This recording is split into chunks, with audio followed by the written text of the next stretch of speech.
La plupart des gens croient qu'économiser signifie vivre comme un moine, réduire ses dépenses, sauter les pauses café et annuler Netflix. L'image qu'on nous a vendue est la suivante. Tout abandonner maintenant dans l'espoir de prendre sa retraite à 65 ans et de respirer plus sereinement. Pourtant, Salomon, le monarque le plus riche de l'histoire d'Israël, se contenta de hocher la tête devant une telle attitude. Bien qu'il ait construit des demeures, dîné somptueusement, reçu l'aristocratie internationale et mené un train de vie extravagant, sa fortune ne lui a jamais échappé. Pourquoi? Parce qu'il savait quelque chose qui a été pratiquement oublié dans l'Amérique contemporaine. La façon dont vous gérez et entretenez vos biens actuels est plus importante pour votre patrimoine que vos revenus. Réfléchissons un instant. Combien de personnes connaissez-vous qui gagnent 6 chiffres ou plus, mais sont pourtant criblées de dettes? Combien de familles ne peuvent pas se permettre une urgence de $500 sans carte de crédit et pourtant paraissent riches sur Instagram? Combien de personnes font à nouveau faillite en pensant que leurs problèmes seraient résolus avec une augmentation, un emploi ou un projet parallèle? C'est ce que Salomon appellerait de la folie.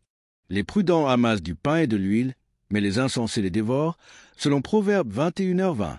N'oubliez pas qu'il s'agit de maîtrise de soi et de préservation stratégique et non d'accumulation. Ce sujet vous intéresse? Si oui, laissez un commentaire ci-dessous. Comme le roi Salomon, je serai riche et sage. Je donnerai un coup de cœur à votre commentaire dès que je le verrai. Si vous souhaitez aider la chaîne, abonnez-vous et aimez-la. Cela ne prend que quelques secondes et est vraiment bénéfique pour la chaîne. Nous avons une multitude de contenus motivants pour vous, plein de conseils pour vivre une vie plus prospère et épanouissante. Commençons maintenant que vous êtes abonné et avez laissé un commentaire. Le premier est l'ennemi invisible des renflouements. Je pense que Salomon verrait immédiatement le vrai problème s'il visitait les États-Unis aujourd'hui. L'ennemi secret, c'est l'attitude, et non les faibles revenus, l'inflation ou les impôts. Selon Proverbe 23h7, à chacun son cœur correspond sa pensée. Si vous croyez que l'argent disparaîtra dès qu'il sera déposé sur votre compte, il disparaîtra.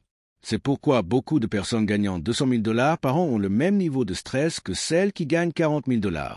Chaque augmentation devient une justification pour une amélioration. La maison devient plus luxueuse, les vêtements plus chers, la voiture plus grande et les dettes plus lourdes.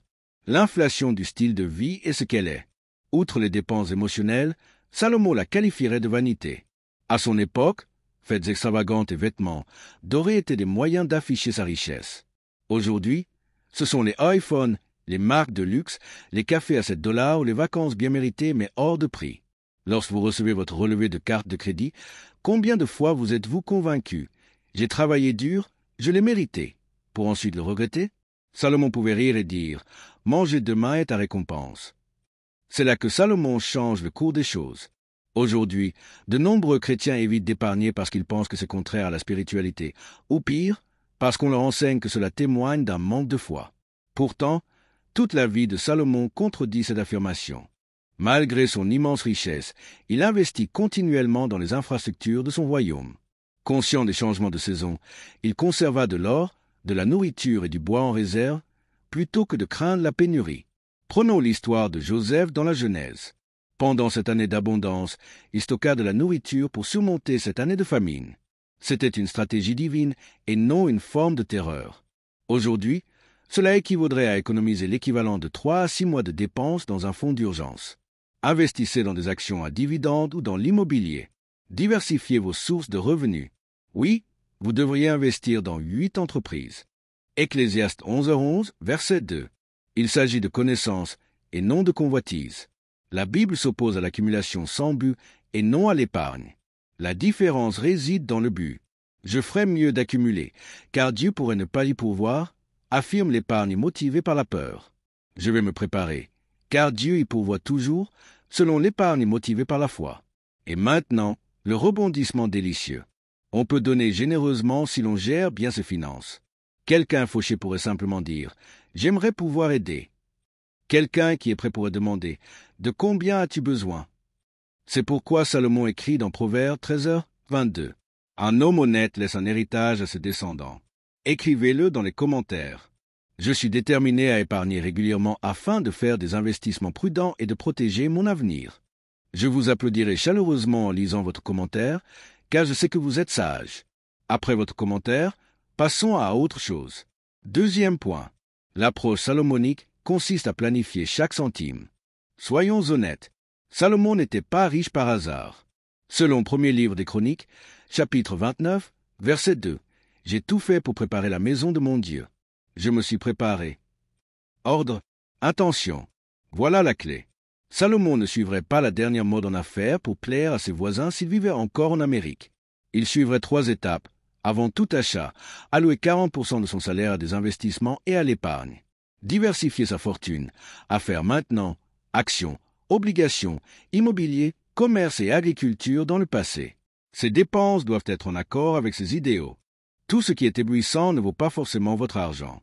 Voyez les choses ainsi. Si vous gagnez $5,000 par mois et dépensez $5,100, vous reculez. Salomon qualifierait cela de stupidité. Même les monarques échouent sans discipline. Pourtant, même les gens ordinaires peuvent accumuler des richesses qui leur survivront s'ils pratiquent la discipline. Voici la question que pose la sagesse de Salomon. Attendez-vous simplement le prochain salaire ou créez-vous quelque chose de durable? Épargnez-vous judicieusement pour l'avenir ou gaspillez-vous votre argent aujourd'hui? Croyez-vous que Dieu pourvoit vos besoins lorsque vous gérez bien ou vivez-vous dans la peur de manquer d'argent?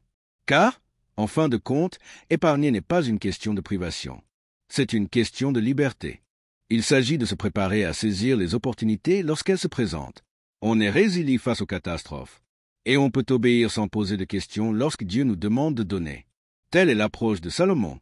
Il ne s'agit pas d'une culture de l'agitation, de la peur ou de la cupidité, mais de sagesse, de gestion et d'héritage. Et si les gens acceptaient cela, nous verrions beaucoup plus de familles laisser leur patrimoine en paix plutôt que dans l'endettement, et moins de faillites et de foyers en difficulté. Le plan de richesse de Salomon vient en 3e lieu. Toutes les ressources utilisées pour la construction du temple ont été allouées avant que le roi Salomon ne les obtienne. L'or n'a pas été acheté uniquement pour faire briller le trésor. L'argent ne traînait pas n'importe où. Il n'y avait pas de tas de bois au hasard. Chaque ressource avait une destination, un but et un nom. Rien n'est arrivé par hasard. Aujourd'hui, la plupart des gens ignorent ce principe. Les ressources circulaient comme des troupes sous les ordres dans le royaume de Salomon. Sans GPS, l'argent voyage à travers le monde comme des voyageurs. Combien d'entre nous reçoivent leur salaire le vendredi? Le mardi, nous sommes déconcertés et nous nous demandons « Où est passé tout cela ?» Mauvaise gouvernance, dirait Salomon. Voyez-vous, son jugement financier judicieux est comparable à ce que l'on appelle aujourd'hui la budgétisation à base zéro. Avant de quitter vos mains, chaque dollar a une utilité. Vous l'avez entièrement géré, et non pas parce que vous l'avez entièrement dépensé. C'est là toute la différence. Salomon a alloué des ressources à la maison royale, au commerce et à la construction, bien avant qu'une seule brique ne soit posée ou qu'un navire ne prenne la mer, et la plupart des gens réagissent simplement au coût. Et si le foyer américain fonctionnait ainsi, les Américains géraient leurs finances comme des généraux gèrent des armées, au lieu d'être pris au dépourvu par les factures. Il ne s'agit pas de restrictions. Tout est une question d'intentionnalité. La liberté n'est pas limitée par un budget. Cela vous protège, car vous avez plus d'options lorsque vous maîtrisez vos finances. La sagesse de Salomon est particulièrement pertinente aujourd'hui pour cette raison. Proverbe 27, 23-24 nous rappelle d'être attentifs à l'état de nos troupeaux. Puisque la richesse n'est pas éternelle, prêtez une attention particulière à votre bétail. Leurs troupeaux étaient de l'or, de la nourriture, des animaux et des objets de valeur. Votre entreprise, votre fonds de retraite et votre compte bancaire vous appartiennent. À l'époque, et encore aujourd'hui, la surveillance faisait la différence entre la richesse et la pauvreté. L'habitude d'épargne de Salomon arrive en 4e position. Salomon a eu de la chance, mais il n'a pas épargné. Il avait un rythme, alors il a épargné. Sème tes semences dès le matin, et ne laisse pas reposer tes mains jusqu'au soir, car tu ne sais pas ce qui réussira. Dit Ecclésiaste 11h6. La constance, c'est justement cela, un mouvement constant. L'antithèse de la culture financière américaine qui tend à épargner ce qui reste. Grâce à l'automatisation, la discipline de Salomon peut désormais être doublée. Investissez 20% de vos revenus directement dans votre épargne ou vos investissements dès leur arrivée, avant même de dépenser un centime sur Netflix, Starbucks ou Amazon Prime. Vous ne le regretterez pas si vous n'y touchez jamais. Salomon, cependant, était non seulement fiable, mais aussi polyvalent. L'agriculture nationale et le commerce extérieur ont contribué à sa fortune. N'investissez pas votre argent au même endroit, au sens moderne du terme. Répartissez-le entre l'immobilier, les fonds indiciels, les fonds d'urgence et peut-être ce projet parallèle que vous avez repoussé. Car vous ne devriez pas être ruiné par une mauvaise récolte ou un krach boursier. La clé est là. Salomon se fixait des objectifs au lieu d'épargner au hasard. Il avait un fonds pour chaque ressource. Cela peut être reproduit en créant des fonds distincts. Un compte de retraite, un fonds pour les réparations domiciliaires, un fonds pour les voyages et un fonds de charité. Épargner devient soudainement inspirant, car chaque dollar a une utilité. Souvenez-vous du verset 14 de 1 Roi 10h10. Salomon était conscient de l'ampleur et du poids de sa fortune. Impossible de progresser sans un suivi rigoureux. Suivez vos progrès à l'aide d'une application, d'un tableur ou d'un papier et d'un crayon, et n'oubliez pas de maintenir un équilibre. Épargner ne signifie pas accumuler. Il s'agit de pouvoir profiter de la vie sans crainte. Salomon épargnait pour vivre bien et généreusement dans l'avenir et non pour se priver. Sa prospérité reposait sur des habitudes et non sur des idéaux ambitieux. En voici 4. Ne dépensez pas trop. Aux États-Unis, l'inflation du niveau de vie est exagérée. Des véhicules plus récents, des maisons plus grandes et des technologies plus avancées. Cependant, l'intelligence est un meilleur refuge que l'argent, comme le dit Ecclésiaste 7h12. Vous pouvez éviter le cercle vicieux de l'augmentation des revenus en maintenant un style de vie modeste, même lorsque vos revenus augmentent. Évitez les dettes inutiles. Verset 7 de Proverbe 22. L'emprunteur est l'esclave du prêteur. Aux États-Unis, l'endettement par carte de crédit est une épreuve. Salomon a accumulé des richesses avant de faire des achats. Aujourd'hui, cela signifie résister aux dettes à taux d'intérêt élevés et financer des luxes que vous ne pouvez pas vous permettre. Si l'endettement est inévitable, établissez un plan de remboursement, et non une prière et un espoir. Séparez les exigences de Salomon de celles des autres. Il finançait ce qui était important et gouvernait en fonction des priorités. Un outil durable vaut mieux qu'un appareil qui tombe en panne chaque année. Ce type de réflexion optimise le rendement de chaque dollar. Soyez bienveillant envers les autres. C'est ce que dit Proverbe 11h25. Une personne généreuse réussira. Celui qui revigore les autres sera également revitalisé. Vos finances ne sont pas affaiblies par le don. Affermissez votre perspective. Vous passerez ainsi de la pénurie à l'abondance. La résilience financière est le résultat de la combinaison de ces comportements. Vous préservez vos ressources en vivant en dessous de vos moyens. En évitant les dettes, ces ressources sont préservées. Vous améliorez votre efficacité en priorisant vos besoins. De plus, vous donnez généreusement, gardant votre cœur en phase avec l'économie divine. J'ai un secret à partager avec vous. Le plus grand changement est au-delà de vos moyens. Vous y réfléchissez. La peur de manquer de ressources n'était pas la source de la richesse de Salomon. Elle provenait de sa vision de l'abondance. La confiance en la providence divine. Selon la rareté, il n'y en a jamais assez. Dieu fournit plus que suffisamment, selon l'abondance. Les dépenses excessives ou la thésaurisation sont causées par la rareté. Toutes deux sont motivées par la peur. Salomon a exercé une gestion responsable pour éviter les deux. Épargnez avec diligence, investissez prudemment et donnez généreusement. Pensez à Joseph en Égypte. Faites des provisions pour vous préparer à la famine. C'est cela le royaume de Dieu. Ne dépensez pas sans discernement. N'épargnez pas aveuglément. Une gestion stratégique centrée sur Dieu. Et les Américains peuvent s'en inspirer. En plus de vos objectifs d'épargne, fixez-vous des objectifs de don. Ne vous contentez pas d'améliorer votre style de vie à mesure que votre argent augmente. Augmentez vos dons. Salomon a accumulé des réserves, il n'a donc pas construit le temple. Puisque les ressources étaient liées à la mission, il l'a construit.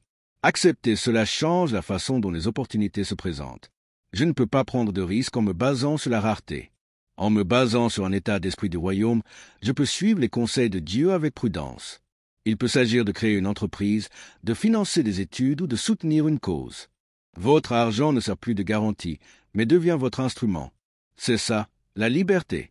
La question est maintenant, allez-vous laisser les idées de Salomon demeurer des concepts fascinants, ou allez-vous les mettre en pratique dès aujourd'hui? Chaque pièce a sa place. Chaque habitude est délibérée. Chaque décision repose sur la confiance. N'ayez pas peur. Salomon aurait déconseillé d'attendre une catastrophe s'il vivait encore aux États-Unis. Ne laissez pas Mastercard et Visa dominer votre vie. Gérez vos finances comme un monarque gère son royaume. Votre futur vous remerciera, et peut-être ceux de vos enfants. Laissez cette affirmation dans les commentaires. En suivant la méthode de Dieu, j'épargnerai et je prospérerai. Car vous êtes déjà passé de la pénurie à l'abondance dès l'instant où vous y avez cru.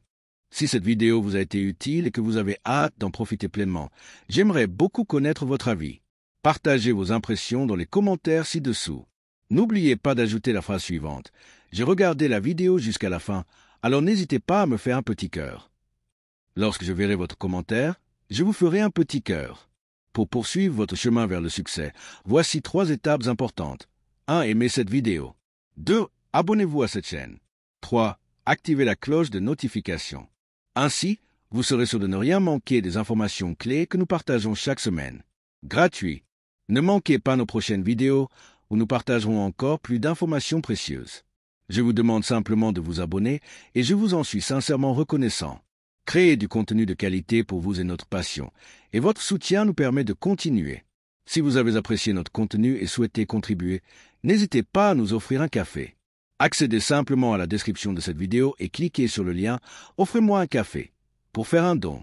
Votre contribution nous aide à produire davantage de vidéos, à explorer de nouveaux sujets, à améliorer votre expérience.